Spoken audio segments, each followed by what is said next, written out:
Okay, welcome everybody. 15 pounds healthier in 15 weeks.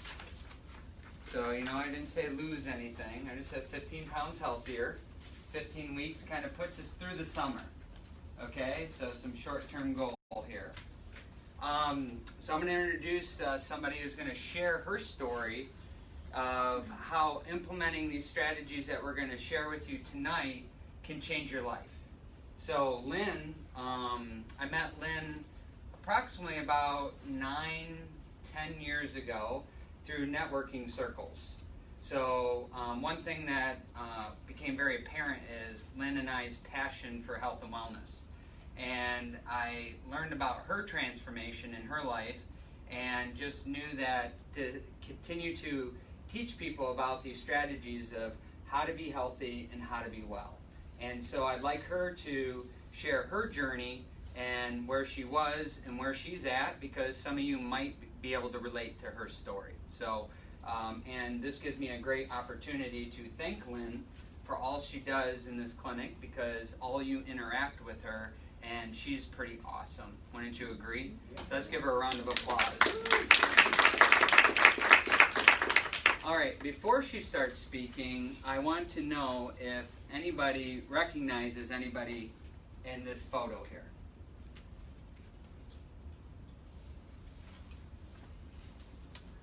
Go ahead, Lynn. Okay, white shirt. So this is me. Yeah. So that was me in 2008. So this is me today.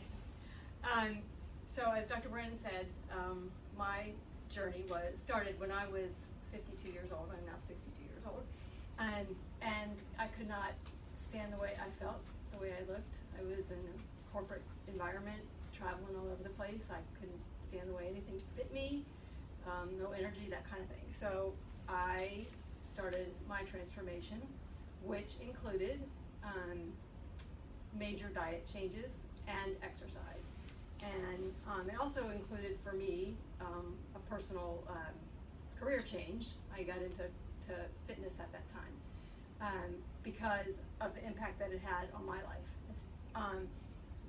It's not easy. It's not something that was done and happened. I have changed so many of my habits. I put this up there because most people see it and they look at you, give me a look. That's not the person that you see standing up there every time you walk in here. But I did this through exercise, through diet, through staying very hydrated, through chiropractic care, through all of those things I injected into my life, and I continue to do, so that I can look and feel like this, so that I can stand every day and put the energy into what I need to do every day, and enjoy it at the same time. So I wanted to share that story because most people don't know that. Did it take effort? Yes. Does it continue to take effort? Yes. Continues to take learning and doing and thinking. Sometimes I say it's all up here. But it's a real life story. And as Dr. Brandon said, this is how we met, and how we kind of together realized our passion and how our styles and our philosophies work together.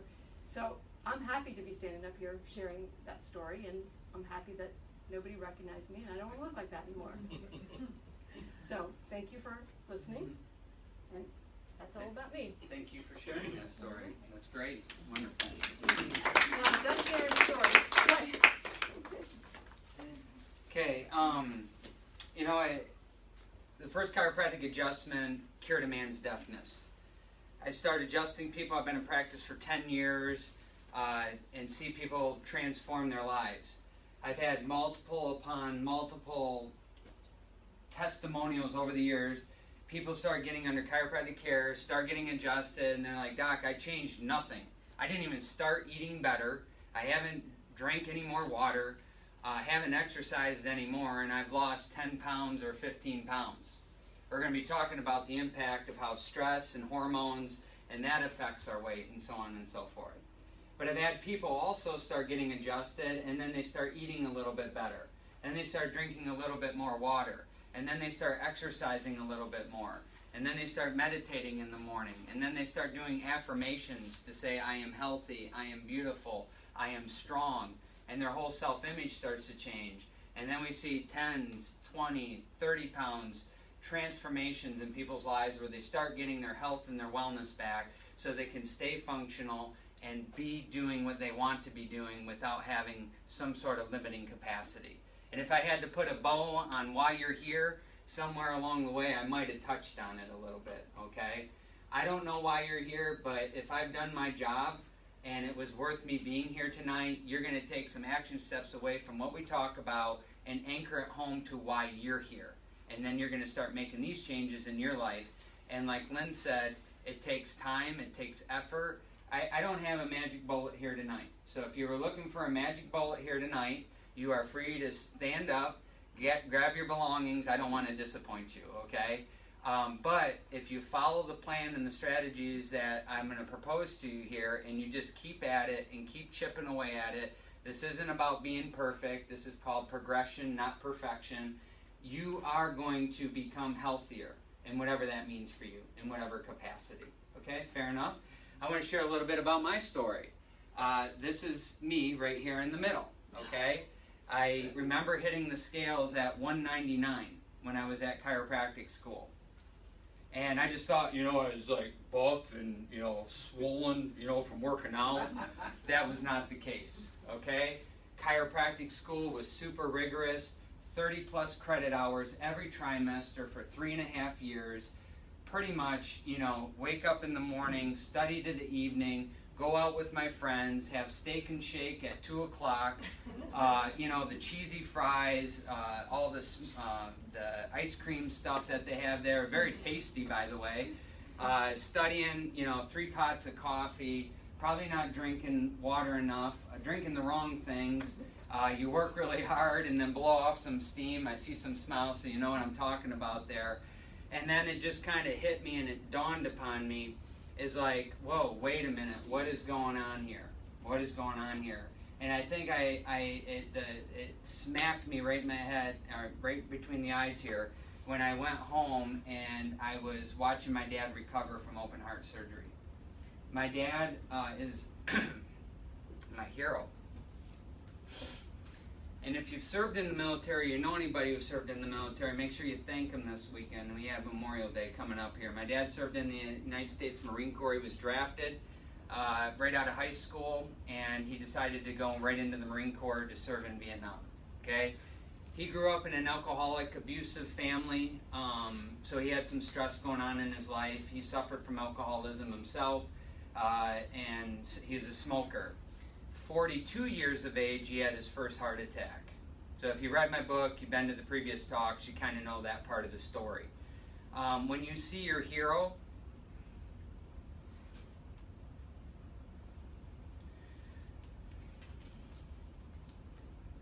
down like that, you start to question some things. So I started to question my health and my well-being.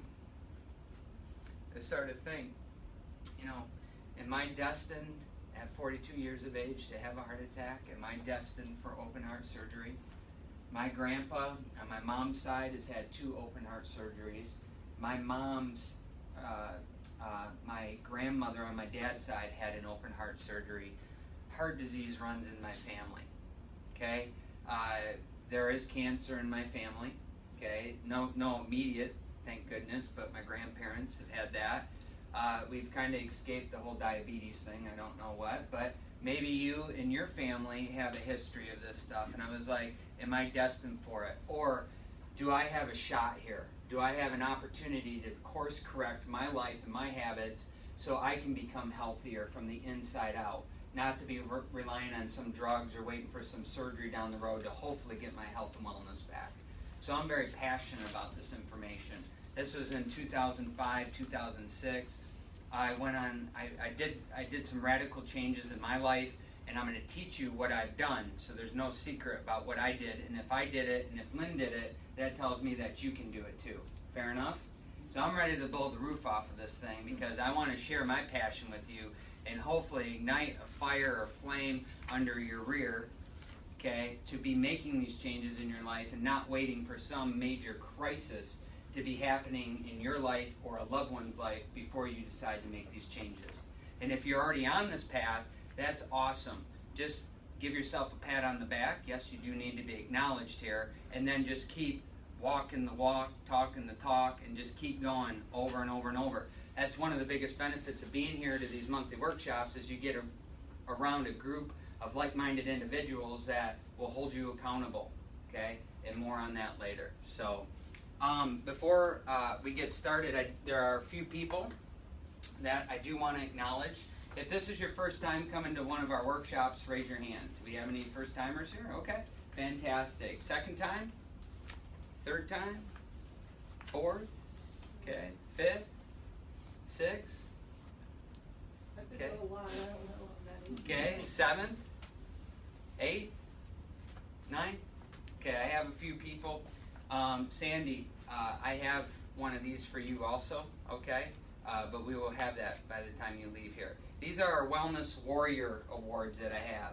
And essentially, and honestly, we haven't really tracked every single one, but I basically counted if you've been to every one, maybe minus one, that I have this certificate, and I want to acknowledge you for this. So we have Richard. So here you go, sir. Thank you. You're very welcome. Let's give Richard a round of applause. Kai Young. Okay, let's give Kai Young a round of applause. And this isn't just me playing favorites, but I want to give one to my father-in-law, because he's... yeah,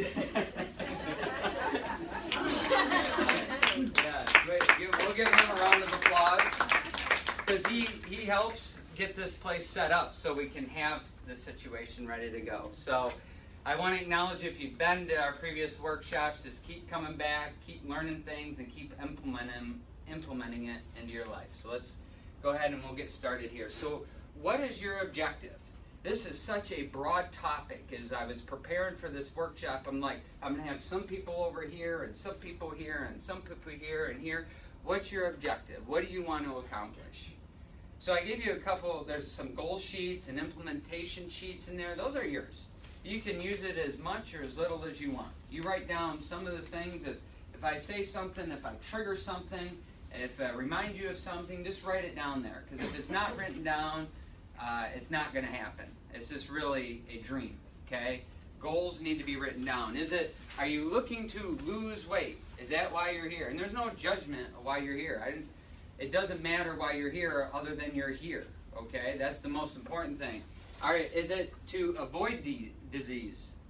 Are you looking to increase your performance, strength, speed, so on and so forth? I'm always looking to increase my speed and strength. I got 2 kids at home. I got an 8 and a 5-year-old, okay? They still want me to carry them both at once, okay? It's a good thing I get regular chiropractic care too. Increased performance, capacity, function. Is it you're just looking to increase? Let's say the walls are closing in and things are getting heavier in life. Do you just want to be, and you can't get rid of all this other stuff? Are you looking to increase your capacity so you can handle everything that's coming at you?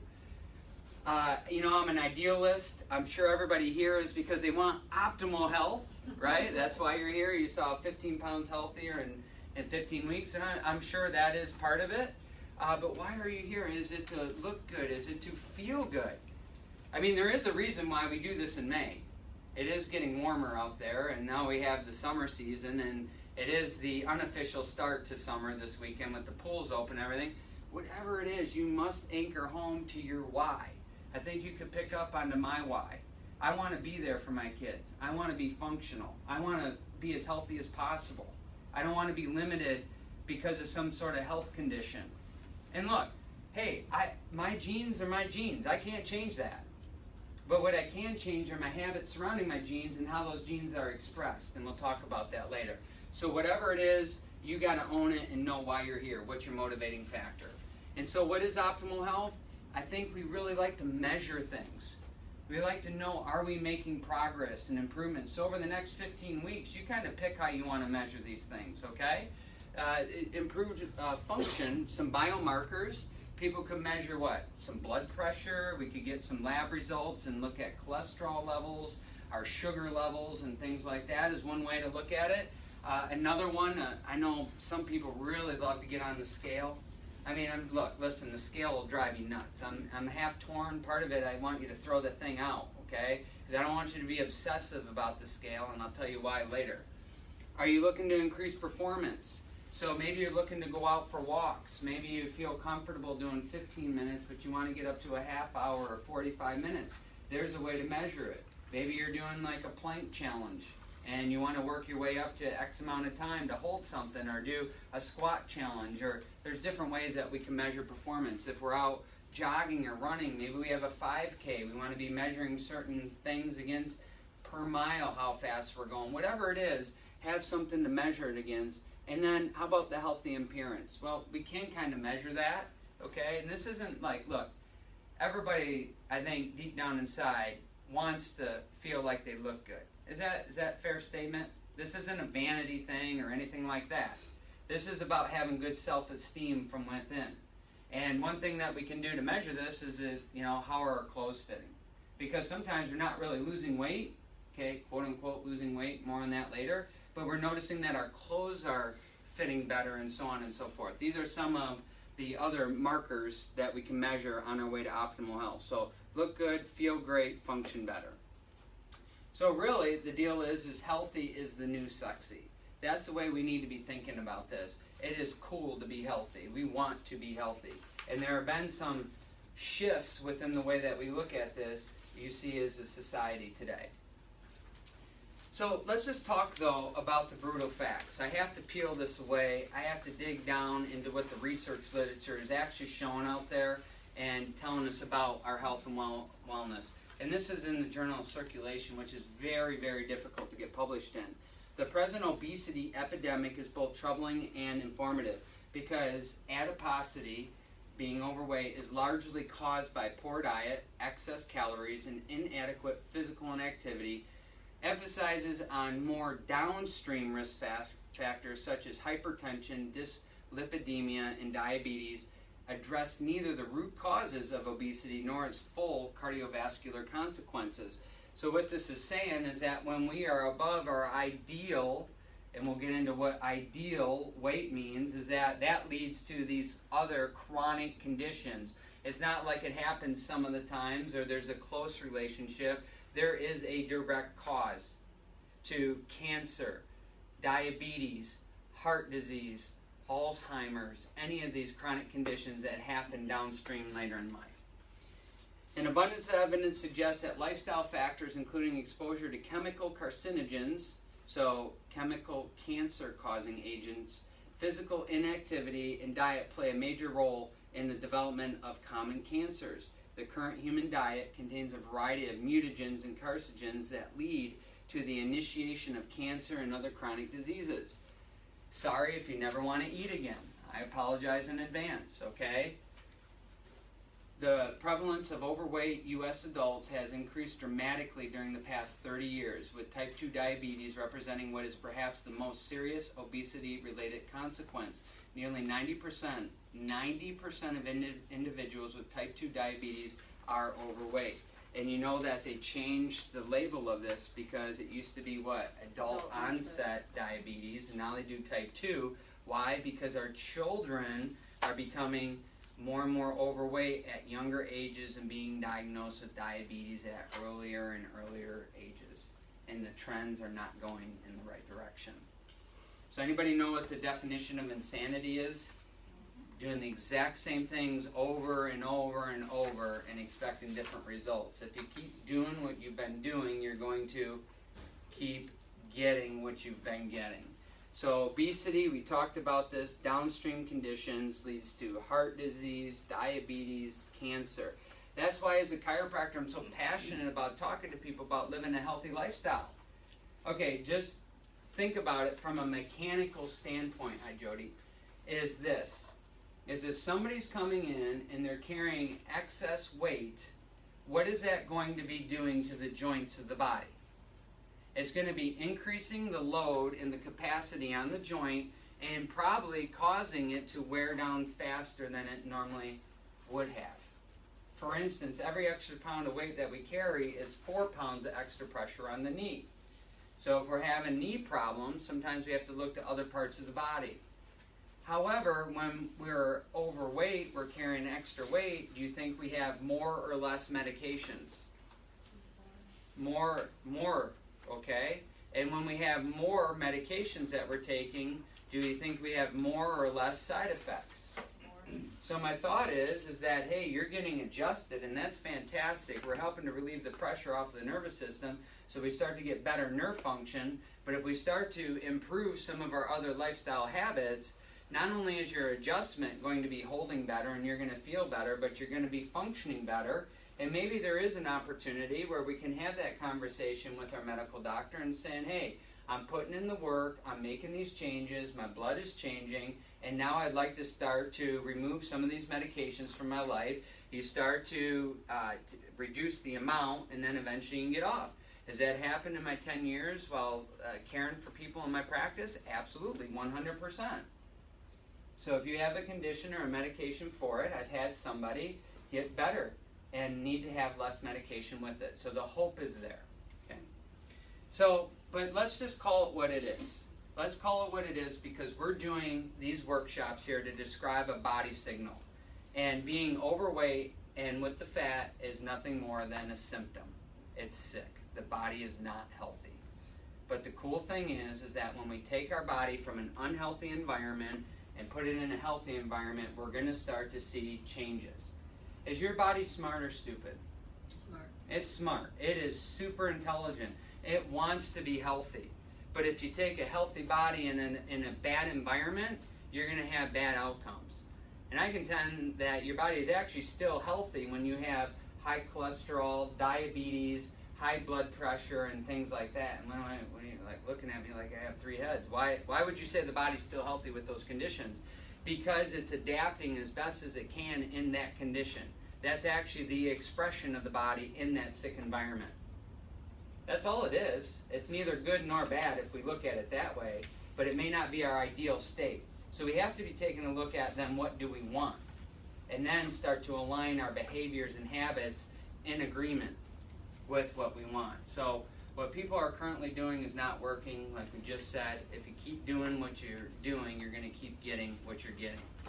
So sometimes the biggest adjustment that somebody will ever make when they come into this office is between the 6 inches between their ears, the mental adjustment. And I'm not talking about an attitude adjustment. That's a whole nother thing that people refer people to me for as an attitude adjustment. But what I'm referring to is changing your beliefs, changing the way that you view health and sickness and disease.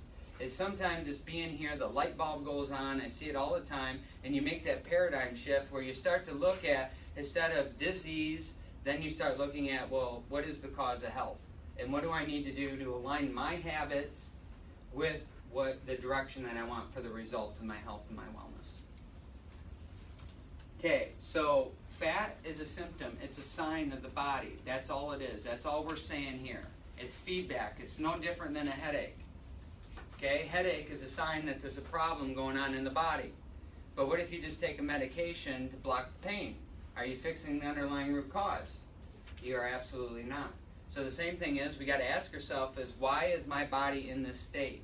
And then how can I get out of that state into a better direction that I want to be heading to improve my overall health and well-being?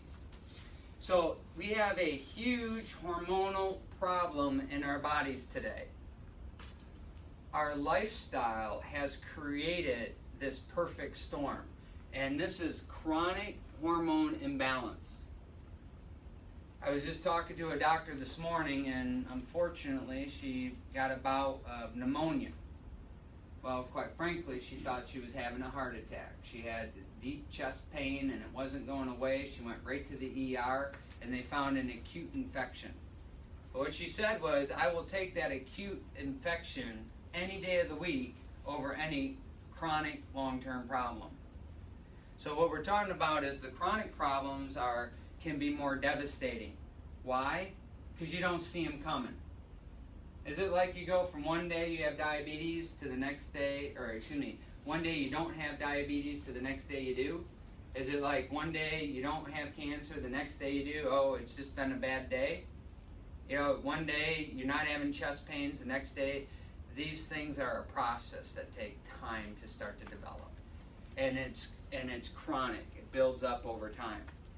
So there, I don't know if you guys ever read the story about the frog in the boiling water.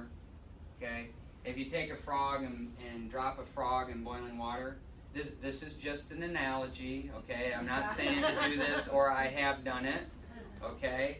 Is you take a frog and put it in boiling water, what's going to happen?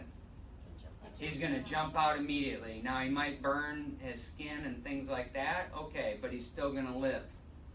Now, if you put the frog in lukewarm water, and then you start adding 1 degree of heat over time, eventually he doesn't even realize that he's being cooked to death.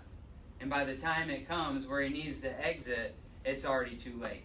This is what's happening in our society today. And heart disease, cancer, diabetes, Alzheimer's, whatever chronic condition you want to label, it is a fact that 95+% of all those conditions are caused by stress. That's the bottom line. Unhealthy, chronic, devastating stress, because stress can be positive in some respects, okay? So adiposity, extra body fat, is a symptom of chronic hormone imbalance. Hormones and enzymes regulate fat storage. You must regain hormone balance through a specific lifestyle change and choices that directly impact hormone balance if you ever wish to conquer your weight or health issues, period. There is no silver bullet out there. We have to put in the work, we have to put in the time. And you have to be in relentless pursuit of it. You have to want it. You can't want it any more than anybody wants it for yourself. Because if you think that the insurance companies and the drug companies are interested in your health and well-being, I'm sorry to reveal, pull back the curtain, they're not. They're interested in keeping you alive, and they want you to be a paying customer for the rest of your life. That's good business.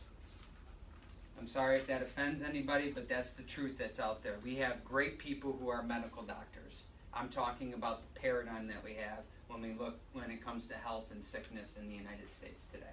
It's big money. I mean, when you have pharmaceutical companies that will happily pay $3 billion in fines because of something went wrong when they made a $54 billion profit, would you guys be okay just giving away $3 billion if you made 54? I mean, I don't know. Okay, so these things are happening. The food industry, it all ties together of how that our kids today, they don't even have a running chance to be healthy, to be honest with you. The kids today are on a path to not live as long as their parents. It's the first time in society today. If we keep doing what we've been doing, we're going to keep getting what we've been getting here. So the perfect hormone storm right here is that toxic and deficient food choices.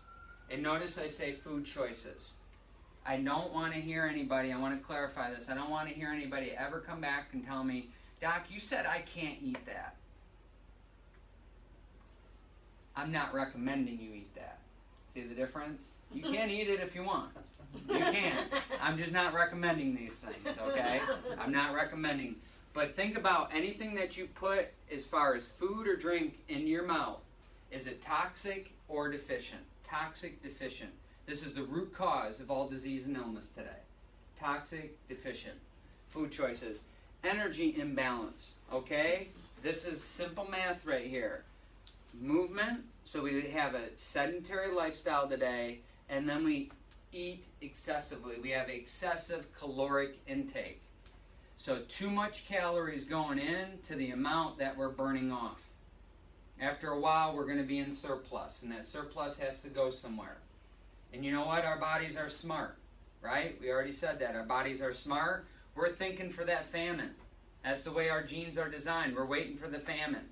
So if you tell me we're going to have excess calories coming in, there's going to be a period in life where we might have to go weeks or a couple weeks or however long before our next meal. So we carry that fat waiting for that day. But that day never comes, right? It just never comes. And then you add chronic social stress that we're under, and then lack of sleep and chronic exhaustion. This is the perfect storm to screw up your hormonal system in your body. And your nervous system and your hormonal system talk to one another and so in your immune system. All three of those systems are innately close to one another. What happens in your nervous system happens in your immune system, which happens in the hormones and vice versa and all the way around. You can't get away from it. That's how when people start getting adjusted, how their hormones can start to be regulated and how they can, without making any other lifestyle changes, lose weight or become healthier in that respect. By the way, I just want to let you know I don't have that 15-pound lose weight adjustment. Okay, I haven't figured that one out. Okay, haven't. Okay, yeah, I know, right? How to regain control of your hormones. This is what we're talking about tonight. Is the food quality, the food quantity, the food rhythms of when we're eating throughout the day, our activity levels, social stress, and then our sleep patterns.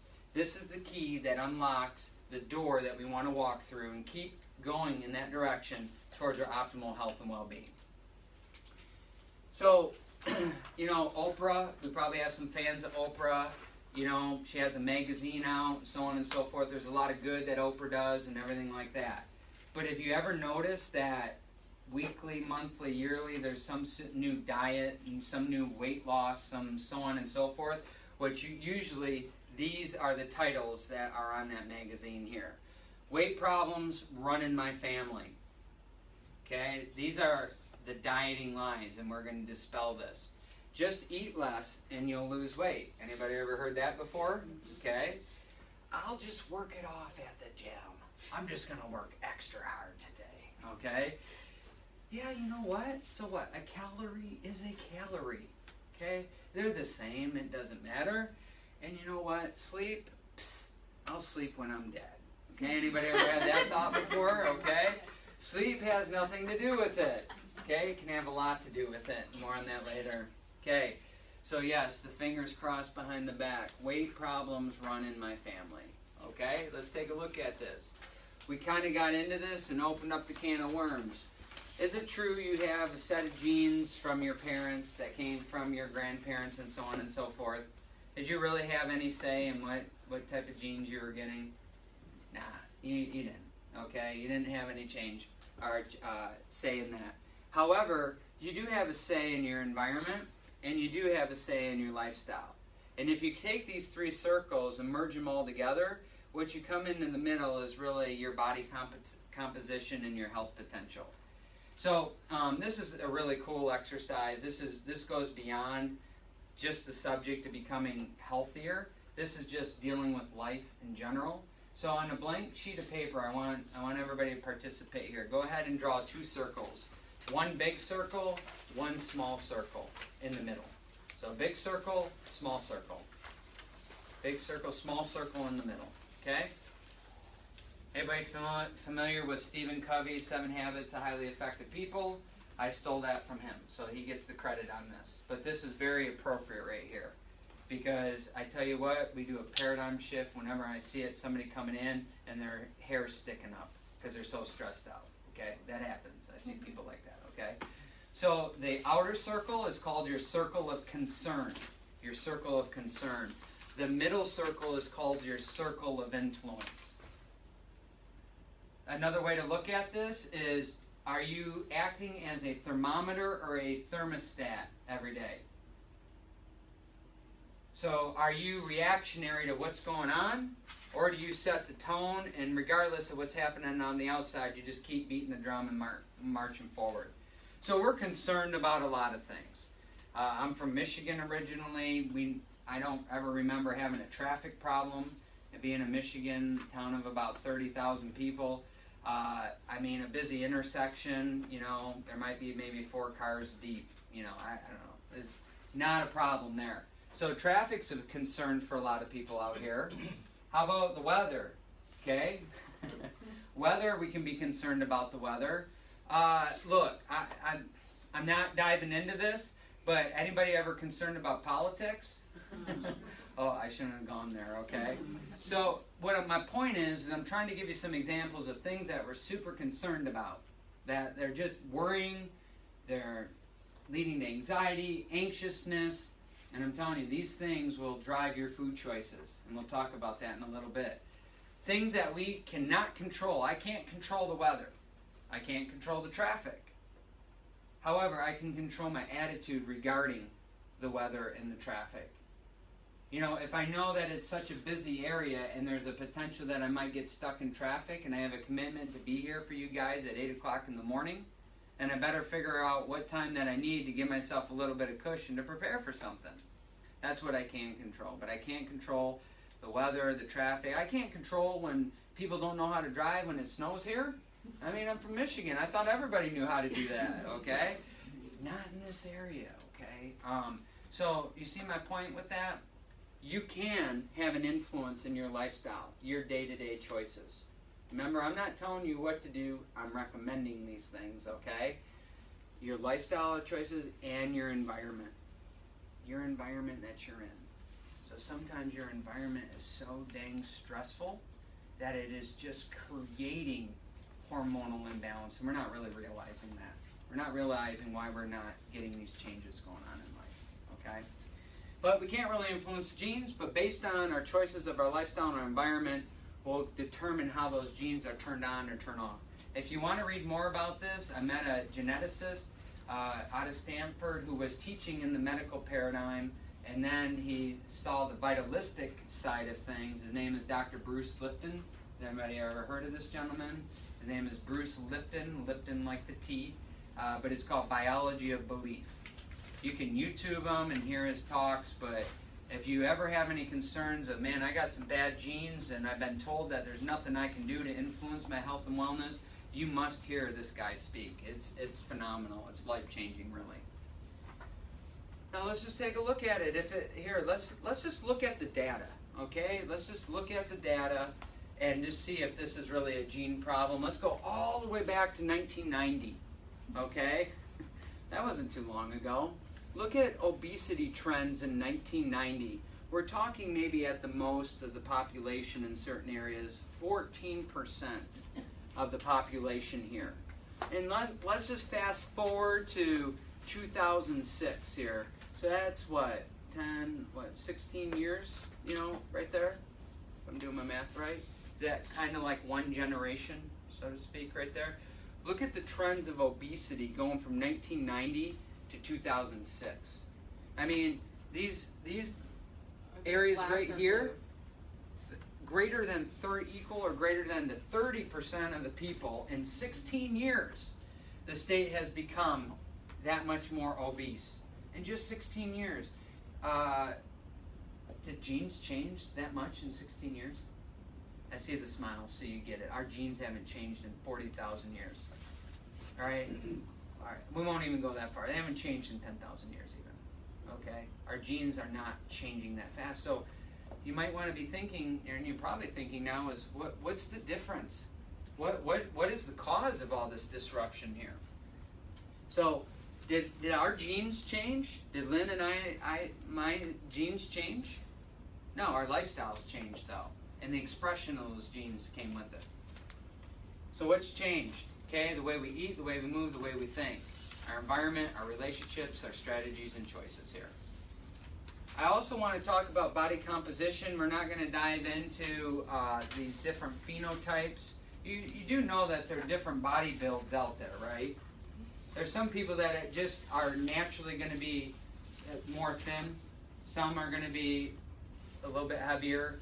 Some, people, they just look at a set of weights and then they're all bulked up. They don't even need to lift a weight. There's different body types out there. Neither one is better than the other. What matters, though, is the genes you inherited, and it might mean that you have to work a little bit harder. You might have to dive in a little bit deeper. It might take a little bit longer. Okay, that's just the reality of the situation. But when we start looking at what is the ideal weight, I don't know. Is there a perfect weight? Is there an ideal weight? I don't think so.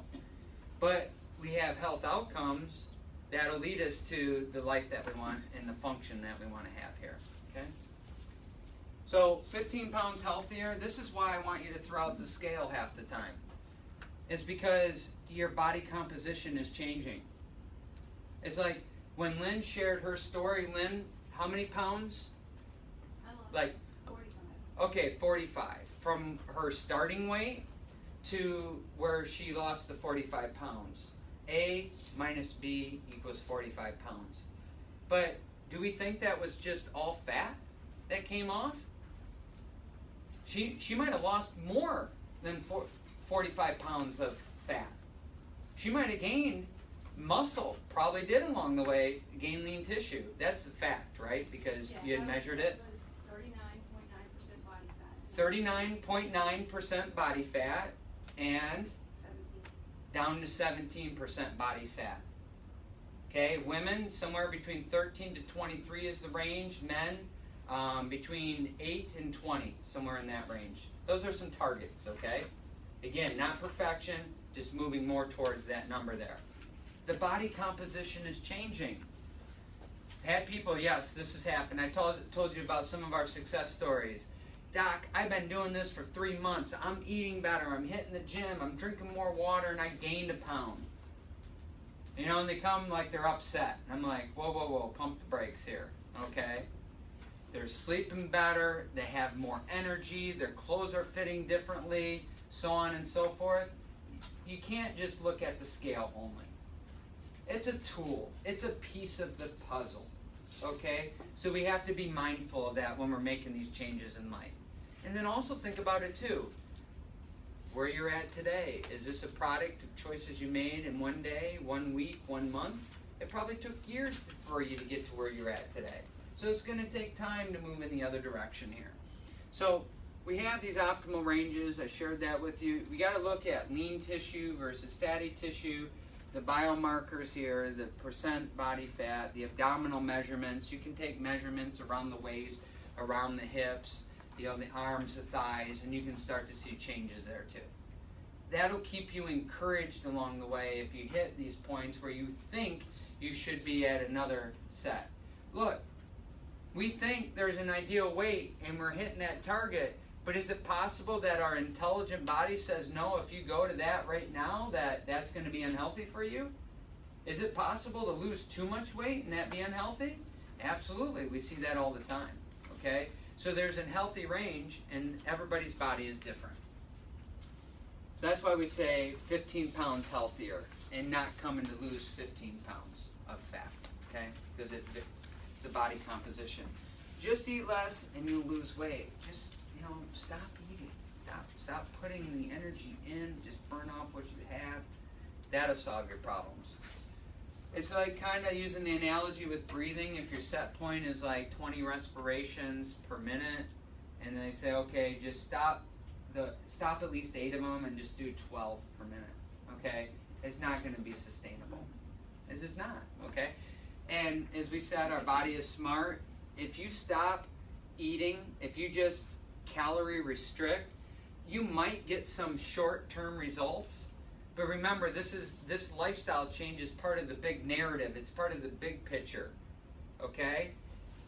What you're doing is you're changing your metabolism and your body's going to go into survival mode. It's thinking what? The famine's coming. You're reducing your calories. We're going into that mode. And so we're going to, actually it doesn't make sense if you think about it from our hunter-gatherer ancestors, okay? Think from that mindset, because this is where the research is coming and the studies come from on lifestyle. Paleo, okay, is that if I'm eating less, I'm telling my body is that there's less food out there and I don't know when my next meal is coming. So actually a smart thing on the body to do is actually put on more fat and more stores and insulation to get ready for that famine. That's what your body's thinking in that moment. So it shifts the hormones automatically to do that. So that's why then this is a myth. And then what ends up happening if we do this, we call it short-term torture. You did it for a little bit, but it's the yo-yo, the weight fluctuations here. Maybe you did get a little bit of the desired results, but then it all came rushing back. Okay? Calories are calories. This couldn't be further from the truth right here. Calories are not calories. They've done the research on it, and they're not all created equal. Because a calorie from something that's toxic or a food that's deficient is not healthy for the body. In fact, toxins, actually the fat that we carry on our body part of the reason we do that is to store toxins. It's actually a buffer system. So we gain weight to store toxins when our body is unhealthy. And foods that are deficient within these nutrients. Also then, the perfect storm then is going to be sedentary lives and then social stress. So calorie is a calorie, think sucrose and then fructose. Fructose in the fruit. Sucrose is the processed, the white sugar, okay, the sugar. Different. Fructose goes right into the liver and gets converted right into fat. That's the way. Sucrose is going to be the immediate energy that the body's going to be going towards. So we're going to go into why we're in this crisis here in a moment, but you can't think of a calorie as equal across the way there. So when we take a look at our current food pyramid, this is a food pyramid for diabetes. I cannot believe that they teach diabetics this food pyramid here. It's just insane because it will propagate higher blood sugar levels. It is a fact. This is what they teach still today. The grains, grain. Look at that big base of grains right here. We got breads, pastas, all kinds of grains there. Then we have our fruits and vegetables. Then we have our lean proteins. We have dairy. And then we have our oils right there. Obesity is the linchpin to the chronic disease. If we tackle this, we just decrease our risk tremendously for heart disease, cancer, diabetes, Alzheimer's, those things downstream. But we have to tackle this. And abiding by this is not going to work. Somebody from the planet of delusion, okay, came up with this. All right. And anybody ever find it ironic that our food and drug thing, going on in the U.S. is under the same administration, Food and Drug, the FDA? It's interesting, okay? It's just interesting. Makes you wonder. So this is literally the SAD diet in the U.S. today. The Standard American Diet. Standard American Diet stands for SAD. And then here is our hunter-gatherer ancestors, and this is what they had available to them. So today we have high carbohydrate, low to moderate good fat, high protein, no refined foods, no dairy, and then no sugar right here. Here we have high refined carbohydrates, low fat, low protein, no red meat, sugary foods, and here's the deal. I realize on the slideshow that those are backwards. Okay, anybody else notice that? I just did that to see if you're paying attention. Okay, but that is backwards. So this, I want to make sure that we get this. I don't want to be leaving here and I heard this doc speak, I can have all the sugary foods I want, and that's going to get my optimal health and lifestyle. So this person and these bullet points should be over here, and then it's the reverse right there. This is what we're doing today. Sugary foods, low protein, low fat, high refined carbohydrates. Versus our hunter-gatherers had high carbs, carbohydrates, the good ones, low to moderate good fat, high protein, and there were no refined foods, no dairy, and no sugar. Think about it as a hunter-gatherer. I mean, are you going to be out there grinding down the grain and wasting your energy and trying to come up with a lot of effort for a minimal gain? Not really, okay? So the results are in. Abiding by this lifestyle is going to lead us to healthier outcomes. So poor food quality fails. Toxic choices, deficient foods, unbalanced choices. It's going to lead to our hormones being unbalanced, and it's going to increase our glycemic load. Look, I gave you a 7-page document. So as I do my research, and I've been doing this for 10 years, and I'm still learning. I haven't figured it all out. I just want to tell you, these things that I'm recommending, go ahead and try it for your lifestyle and see how your body responds.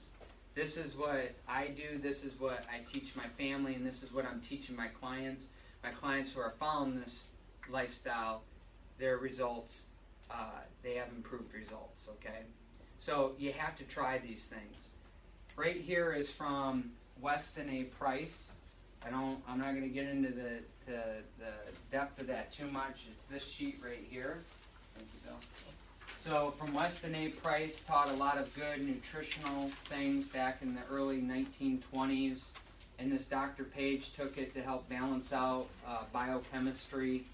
So that is worth its weight in gold. Because then we start to get into the different carbs, and not every vegetable is the same. There's some vegetables that's higher in carbs than others. Same thing with fruit. This all boils it down. So when you're looking for, then now I got the information. I got the 6 inches between my ears. I'm fully aligned, and I know why I'm going towards that goal of health. This is some boots to ground and some things to use as an action step, like an action guide. So I just want to make sure that, because inevitably we want to drill down. I don't want to lose anybody in the big concepts here, because we only have 4 hours to get through all this information here tonight. Okay. All right. So we have toxic choices, deficient choices, unbalanced choices, and this high glycemic load is going to wake up this hormone here called insulin. So I want everybody to say this with me. Insulin, fat storage hormone. Insulin, fat storage hormone. One more time. Insulin, fat storage hormone. Think anytime insulin's being released in your body, it is a fat storage hormone. The insulin is there to take the sugar out of the blood, open up the cell, stuff the cell with enough energy. All that excess energy goes right into adipose tissue. This is the fat that we carry. Insulin, anytime our blood sugar spikes, the blood sugar goes up, insulin's getting dumped. And what happens when the pancreas gets overworked and it's fatigued and tired? What condition is that? Diabetes. That's what happens in diabetes there. Okay? Type 2 diabetes. So insulin, glucagon, this is the liver transporter here to, the liver transports the sucrose to turn it into glucagon. These are your excess sucrose stores. Remember, fructose goes right into converted to fat. And this is our stress hormone, the cortisol. Our cortisol levels are all over the board. That will keep the weight on you because, well, we'll get into that a little bit later. So insulin is fat storage hormone. Elevated insulin locks you into fat storage mode, period. So you'll read on different food items that you have, and then they target it because you're looking for it now, the glycemic index, the glycemic load. Let's take a look at some of this stuff right here. What causes elevated insulin? Sugar, sugar, sugar. My gosh, it's all over. Man, these fast food companies have it down, literally, to a science. The marketers and the chemists get together.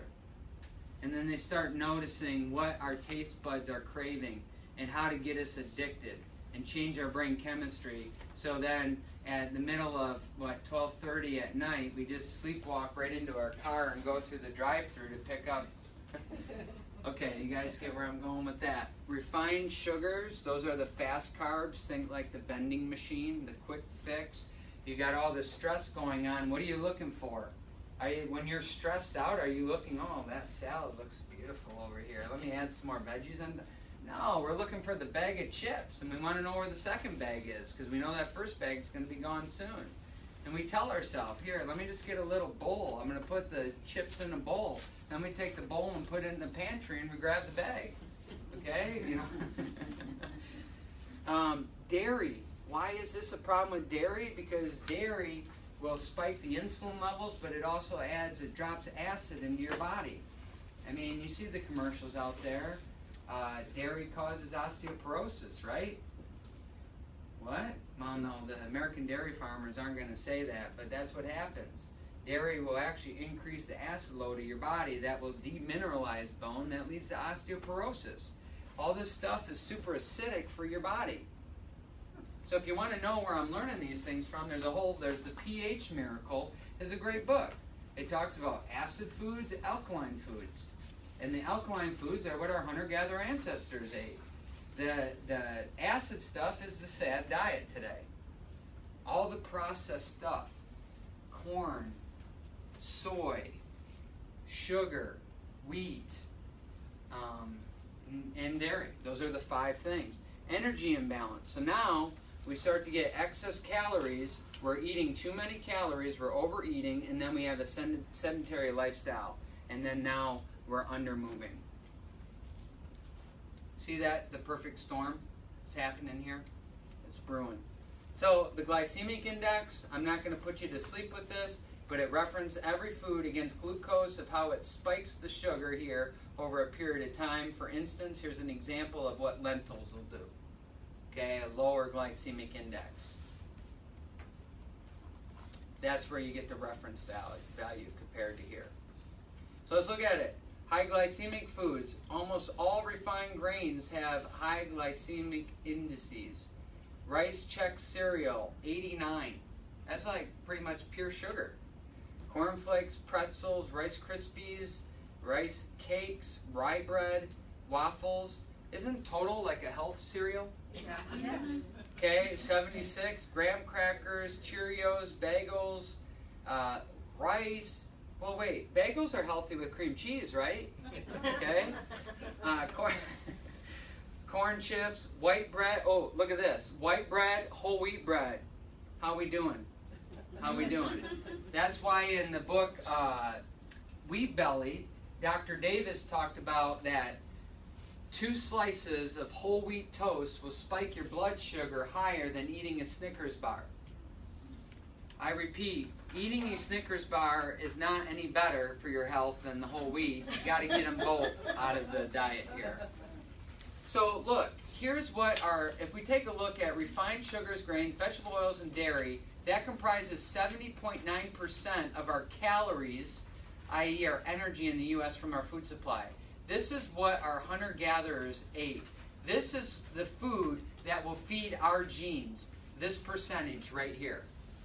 29.1% of the food that we consume. 70.9 is incongruent and inconsistent with the genetic makeup that we have in our body. I mean, they look at indigenous populations today, and they don't even know what acne is. There is no cancer. There is no heart disease. There is no diabetes. There are no these other things, indigestion and GERDs and irritable bowel and ADD and ADHD and all these other things that we told are wrong with our body and we must be on medication for the rest of our life for. I mean, there are studies of populations today. I hope I haven't lost anybody who would say, Doc, this is too overwhelming. I might as well just pull the plug. This isn't going to work for me anymore. It's too much. Okay, there's hope out there. Okay, these foods comprise 70% of our typical Western diet, the SAD diet, and they were unknown to our ancestral human diets. Okay, all this stuff right through here. So what's the inflection point? Okay, look at the data right here. We're moving along. We're moving along. Overweight and obesity. Look, we're going and then, okay, and then we see these upward trends. 1960, okay, what? 1976 to 1980. Boston's first album? Let's see. All right, there are other things going on. What happened in that time frame? Let's take a look. Well, sucrose, the sugar, came in 1800.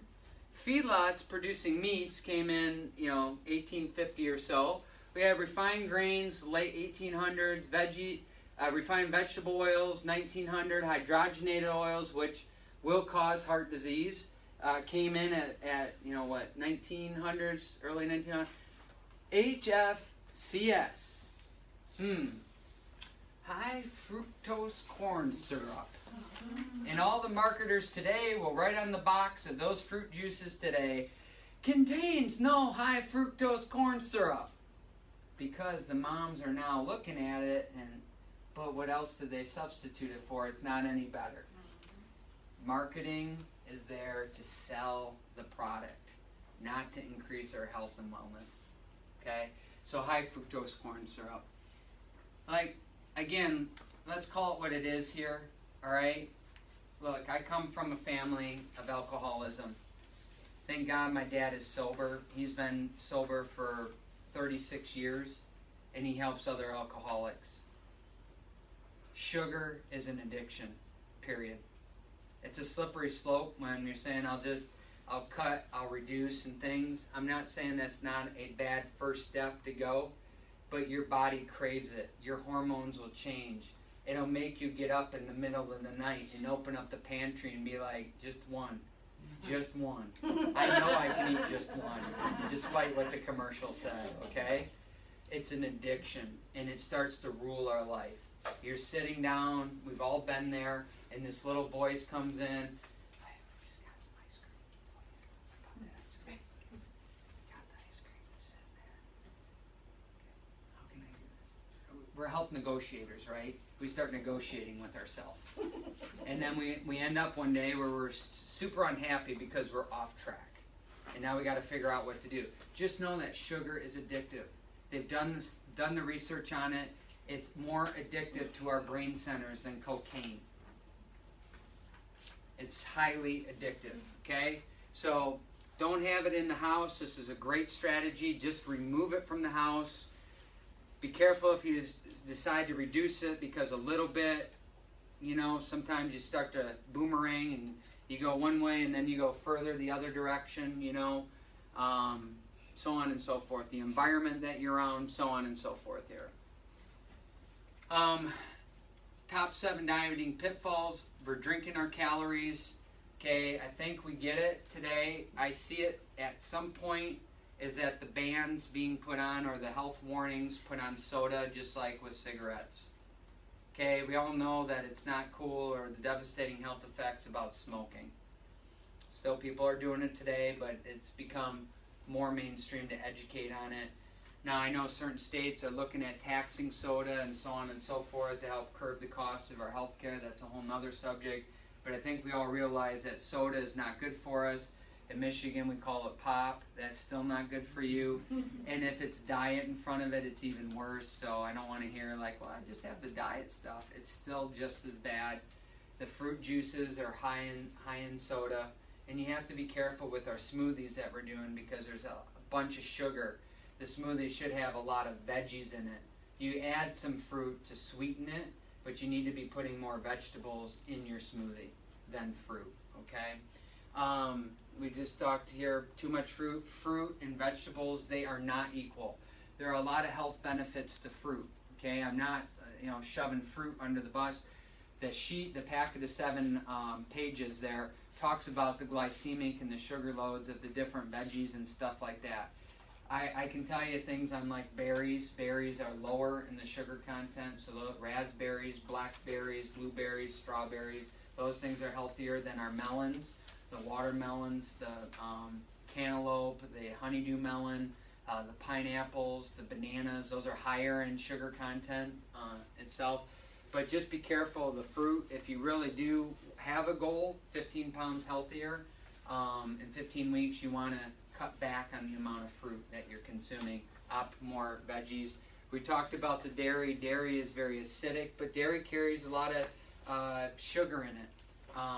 I know we're thinking, well, we got the good probiotics in the dairy. There's better ways to get good probiotics in your diet, but just know that dairy is acidic.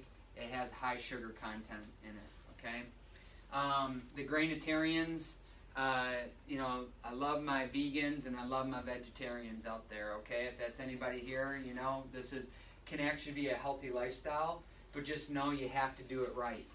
A lot of vegans and vegetarians that I come across are actually pretty unhealthy, because then they're eating a lot of grains, and which is leading to a lot of inflammation in their life. So there's a way that you can do these things and do it in a healthier fashion, but just know that it's very difficult to do so. Snacks, I love the idea of journaling. Okay, journal everything you write, or everything that you put in your mouth throughout the day. You might be thinking, I can remember, and so on and so forth. Look, we're very busy. A handful of, people are getting their nuts. They say, Dr. Brandon said nuts are healthy for you. They're like, I'm getting my handful of peanut M&Ms here. I'm gonna get those down. I got my chocolate cover M&Ms there, you know, candy coated and stuff like that. You know, I got my chocolate covered banana. Right, you guys get where I'm going. But write it down, because you might realize that, wow, I'm actually eating more than what I actually thought I was. And one of the best tools to lose weight is by lifting up the pen. They said the power of the pen to document everything, okay? Post-exercise binging. Oh man, I just had this awesome spin class. Oh, I just spun 300 calories. Yeah, did it, amazing. Oh, I'll go get that venti frappuccino. Ooh, man, 650 calories going in. Okay, but I just burned 350. I feel good though drinking that frappuccino because I just worked my tail off. All right, you guys get it. I know I'm making light of this, okay, we've all been there, but we have to look at this in different ways. I mean, are you going and you're burning and you're working it off only to then double the intake, okay? And then I put this in parentheses, okay? I see that, you know, we're already here at 8 o'clock, skipping breakfast. I put that in parentheses. I'm on the fence with this one. Okay, I have both ways I can go with this now. If you're just starting off, it is my recommendation, if you're making these lifestyle changes, is that you do incorporate breakfast into your lifestyle. Something that is higher in protein and veggies to start your day. Because that's going to kick your metabolism into gear, so on and so forth, with the good calories and keep things burning into lunch, and then into dinner with some light snacking in between and some healthy foods. I do recommend that. Most people skip breakfast. However, I've been reading more and more into this, and this could be a whole topic itself. And I don't like the term diet. You're not really hearing me talk about diet, because what are the first 3 letters of diet? Okay, they're fads and things like that, okay? But the ketogenic lifestyle, ketogenic diet, the keto diet, okay? I've been working with some things myself on doing intermittent fasting, where I'm actually eating from 12 to 8 are my targets, where I will have lunch and I will have dinner, but then I am skipping breakfast. I'm not eating breakfast. So there's some resources on this if you want to learn more about it. One is called the Bulletproof Diet. Okay, somebody gave me that as a gift, so I learned about bulletproof coffee. And yes, putting coconut oil and butter into my coffee in the morning. That I will have. You can have a cup of that in the morning. But that's going to give you the healthy energy to be burning. What the keto is doing, has anybody here not heard of keto? The keto diet, I think it's becoming more and more mainstream right now. The research is really solid on it. But basically, you're trying to turn your body into a fat burning machine rather than sugar burning. And prolonged elevated sugar levels in the body lead to type 3 diabetes. Anybody remember from our previous workshops what type 3 diabetes is called?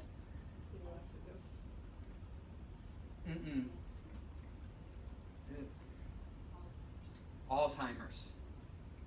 It actually starts to affect the inflammation, will break down our mental capacity, our memory centers, our cognition, and things like that with elevated sugars. So now they're finding that when we turn our bodies into a fat burning machine, that's a lot healthier. And actually, the research is pretty awesome of how we can reverse some of these chronic diseases and illnesses that our body may have been overcome with. Dr. Mercola wrote a book. I forget the title. Sorry, I don't have a list for that. But Dr. Mercola, Mercola.com. Dr. Mercola has the largest health website out there, health resource website. He has a lot of great information there. Dr. Hyman, Hyman. And then there's the other book is called Brain Grain, and it's his last name starts with a P. I'm not going to say his last. Is it Perlmutter? Yes. How do you pronounce that? Perlmutter, Perlmutt. Perlmutter. Okay. It's called Brain Grain. So those are some excellent resources to learn more about that information. So that's how I'm on the fence, because I'm actually dabbling with this myself. So I've made some changes over the last 11 days, and I've dropped 7 pounds by just making that change. Okay, I'm feeling better, have more energy, so on and so forth. Okay, so those are our dieting pitfalls right here. So we're basically following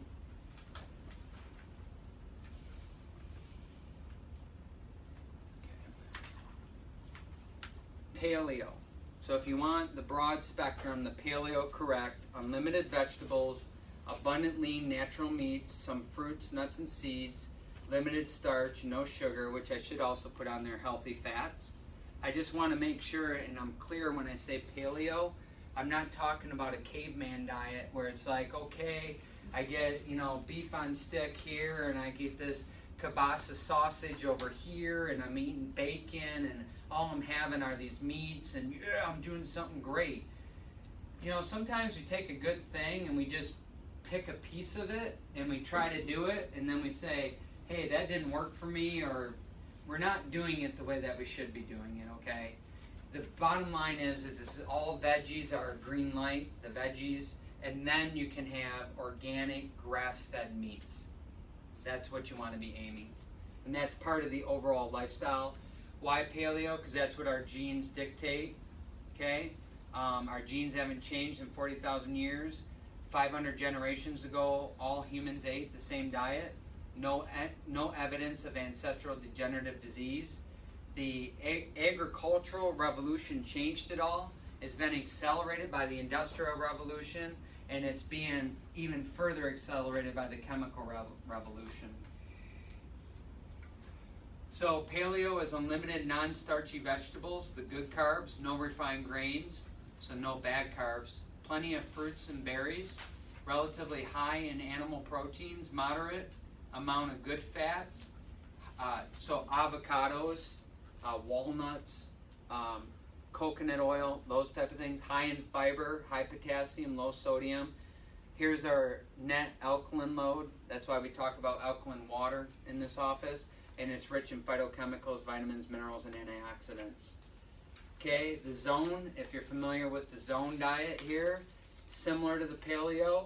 Here, if you're a numbers person and looking to say, what do I need? Your 40% of your diet comes from carbs, 30 is protein, 30 is fat, or you could just use the rule of thirds. Very simply, the rule of thirds. Picture your plate that you're eating on at night. 2/3 of your plate should be veggies and plant-based. 1/3 should be your proteins, the healthy proteins, and in the center could be your healthy fats. If you just look at it as a visual, you don't have to be measuring stuff. I don't want people to get caught up in the carbs. I mean, I can't do that. I don't know about you, but I can't enter all my stuff in throughout the whole day, checking my caloric intake and that. I just eat off of that list as best as I can. Okay? So the plants, the fat, the protein. So, I mean, I just want to give you some pictures of what it is like, because I hear it so often. I can't eat the bread. I can't eat, cheese and dairy, and I can't, whatever, the stuff that is on the not list. And it's like people have a hard time conceptualizing what are they actually going to eat. But when you eat like paleo, you eat like a king and a queen. And when you start eating this way, how you feel, the energy you have, everything just starts working better. You're sleeping better. Your digestion is better. Your immune system is stronger. Okay? So, this could be like something for breakfast, some eggs, and then you have some spinach in there, eggs and avocado. There's some bacon. Here, bison steak right there, slices of avocado. Here's some almond flour pancakes with some blueberries. Here's some ahi tuna and some mixed greens right there.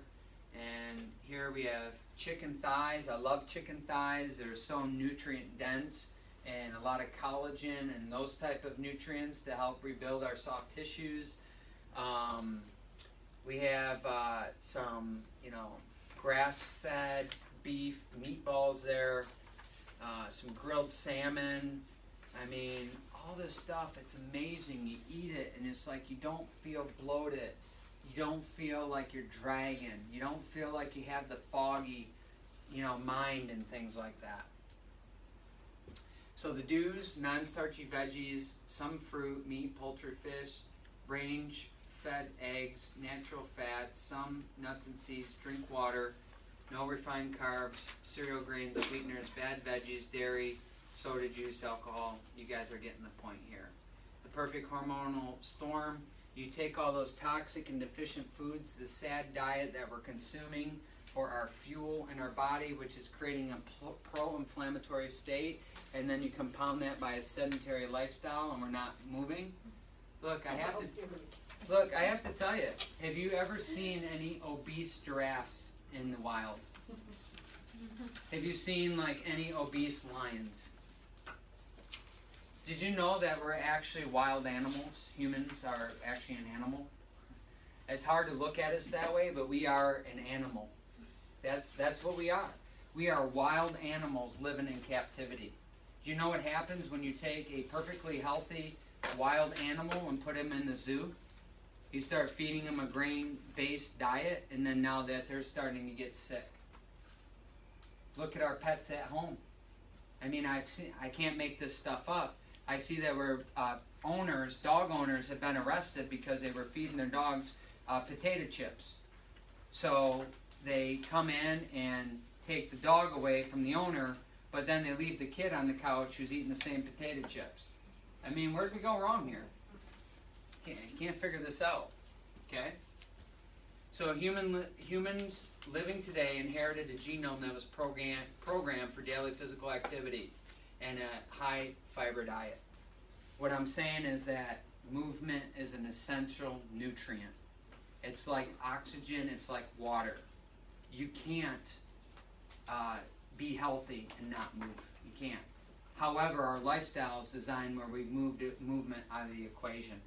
Right? You don't even have to walk in the store to get food. You just drive through and pick it up, making it too convenient and easy. So, what causes elevated insulin? Our food choices: sugars, refined carbs, fast carbs, dairy, and then taking too many calories in, overeating, and then not moving enough creates the perfect storm. I'll just work it off in the gym. Okay, our caloric needs, intake and output, the hormonal impact. Support hard training and lean muscle, but not fat. You're never going to outwork a poor diet. You're like, well, I am now. Okay? Some people might say that. Listen, it will catch up to you. It will catch up to you. Okay? That's just not going to happen. The thrifty genes, very easy to consume calories, but our body's pretty smart. It's very difficult to burn them. Because what? We're not sure when the next famine is going to be coming. Okay, I promise we're almost done. You guys have been great. Look, you know that this information can go on for a very long time. This is the start. I hope you're getting a ton of foundational information or to build off of the previous workshops that you've been to. This is an ongoing conversation. This conversation doesn't end tonight. This is only the beginning. I hope we see it that way, okay? So, you want good abs? It's not in the gym. Okay, yes. You have to do some of the work. 70% is the diet. Abs are made in the kitchen, not in the gym. Exercise is critical for optimal health. It's there to help correct metabolic derangement. There are so many good things that come out of exercise, but don't you just feel better? Don't you feel less stressed? Don't you feel like you have a clearer mind? I've read the research on human behavior and habits, and it's called a keystone habit.